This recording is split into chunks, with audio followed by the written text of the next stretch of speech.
For a family in Barangay Uson, Biliran, parents Eduardo and Priscilla Espinazo are glad that their children help realize their dream to have a farm of their own.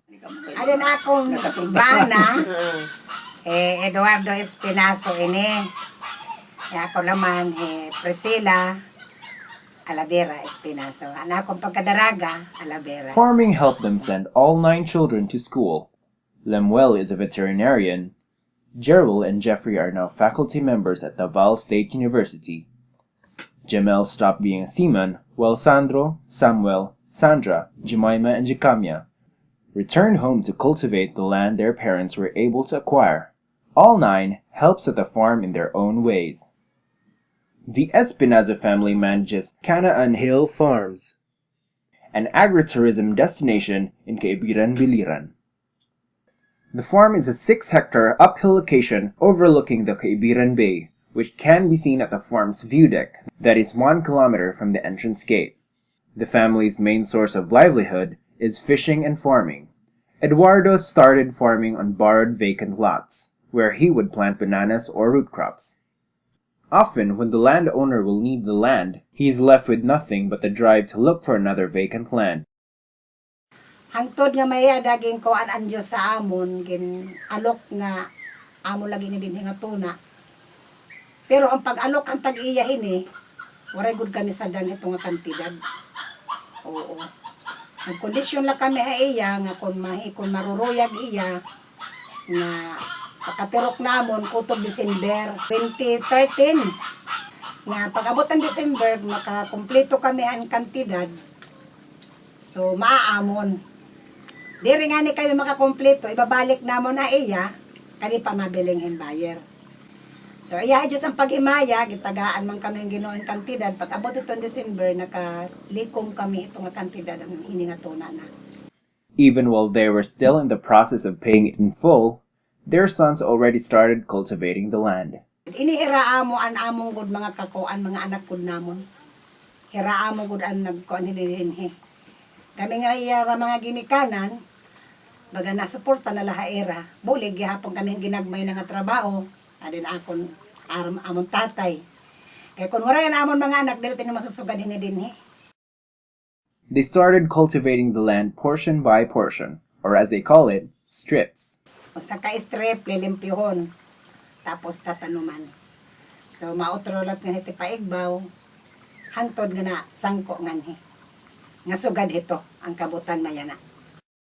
Na kuan na namo amo nang gimitingan nga ikanaan gibis namo bitaw sa Bible nga ang promised land gisaad sa Ginoo ngadto sa iyang mga katawhan nga magmatinud-anon sa pagsunod ug pag-alagad kaniya. Iyang gisugo ang mga katawhan niya nga pangadto kamo na ini nga yuta nga akong gisaad kaninyo diin atoa nagapaagay sa dugos og kanang milk and honey. So mao na nga amo ni nga Kanaan kay gigasag yun sa Ginoo. When they started out with cultivating, the family did not have a specific plan or outcome in mind. Rather, they planted fruit trees and followed the appropriate distance for each kind. They purposely planted vegetables so they can be sure of safety with the food that they consume. As such, they only use organic practices, and their main source of fertilizer comes from sheep manure and urine, an important highlight at their farm. Sa farm, dili gud pwede mi magamit og pesticide o sa pa kanang mga insekto na sila role. So dili nato pwede eradicate sila kay na sila role pod nga ilaha. So ang ato silang i-control nga dili sila magdaghan, nga dili sila mahimong peste. Kay once natay patayon nga insekto, napoy uban nga kana ang gamit sa kwan at just like ang mga kwan nato bees, sila yung mga pollinator. Kaya namon din nga magkadain honey. So nagkuhan kami apiary, duha ka colony. Kaso damong predator. So once kung mag-apply ka hin pesticide, pati nimo mga bees mapatay. Ngano sa pa, delikado het kuan. It aton health. Sa amo nga nganin rason naguma kami para may kalugaringon kami nga produce nga kami nagtanom nga sigurado kami nga waray kuan. Dire contaminated din mga pesticides.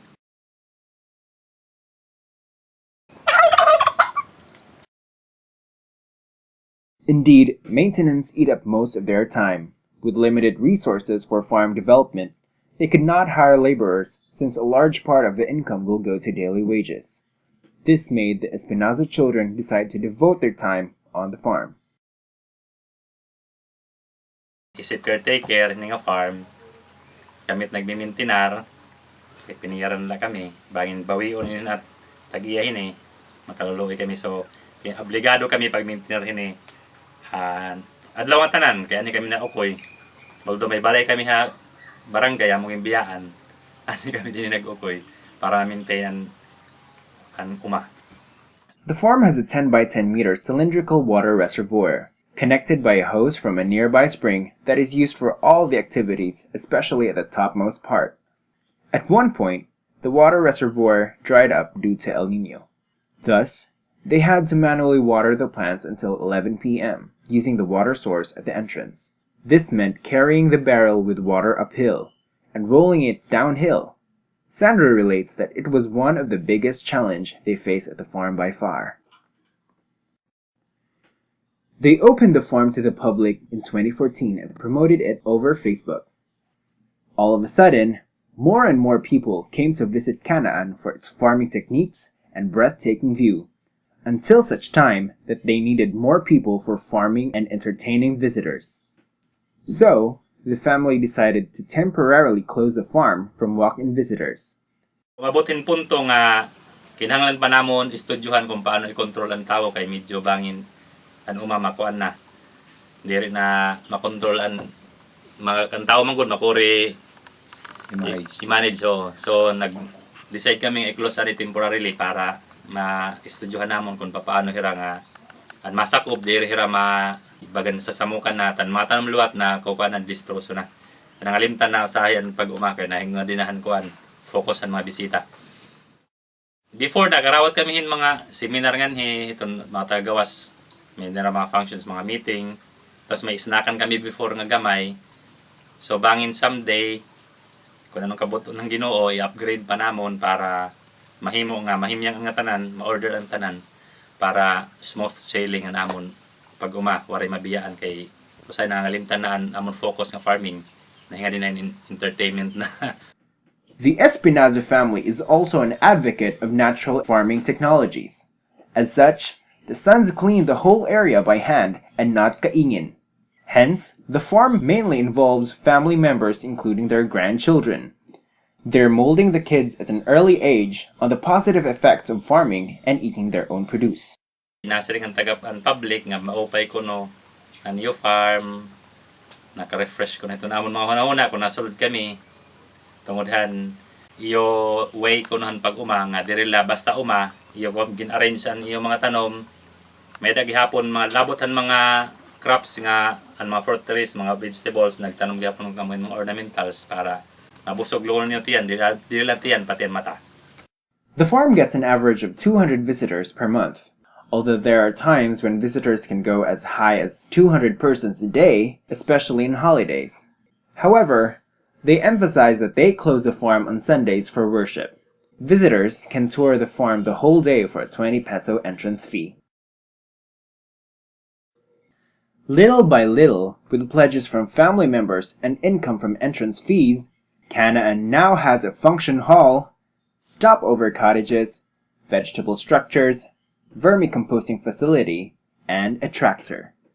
The farm also features strips of land with jackfruit, lemoncito, cacao, rambutan, ornamentals, mango, papaya, coconut, and miracle fruit to name a few. Usa nga amon dream nga ang amon farm magkamay-adahin nagkadordilain nga mga fruit trees. So kapag kaya na may dana namon mga almost 20 plus nga magkadordilain nga mga fruit bearing trees. Kalipay namon nga may dana namon mga tanom nga suwa dito nga nagkadordilain kay an amon kalipay aadi hiton pag farming and gusto namon nga anamon makakaon amon kalugaringon nga produkto or amon tanom kay marasa ka unon kontra itong pinalit ha tindahan. On their part, the family was firm that they are not after the income that visitors put in, but on the true meaning of sharing their farming strategies to the public. On the last quarter of 2015, the Agricultural Training Institute, Regional Training Center 8, identified Canaan Hill Farms as a learning site for the farmers in the region. ATI assisted in their proposal to establish a protected structure facility that will be used for cauliflower production. Samuel shared that they dream to make Canaan a model farm to encourage others to go into farming. Consequently, they wanted to get their vermicomposting facility to be fully operational and implement technologies from successful farms they were able to visit. Anamon dream hini nga someday mahimo hiya nga unhatanan nga center in kuan. Baga mahimo niya nga model para pag-encourage sa mga mag-uruma nga mag-interest sila pag-uma. Kumanhin ETI. So hira mismo nag-encourage nga himo nga learning center. So wala kami pagdahom kung ano ang kabubuton ng Ginoo until such time pag matanamon sa kadlaw nasugad na hiya. The Espinazo couple gives the credit to their 9 children for creating the paradise that they now enjoy and able to share with others as well. So mao na nga amo ni nga Kanaan kay gigasa gyud mi sa Ginoo. Gikan gyud mi sa Ginoo.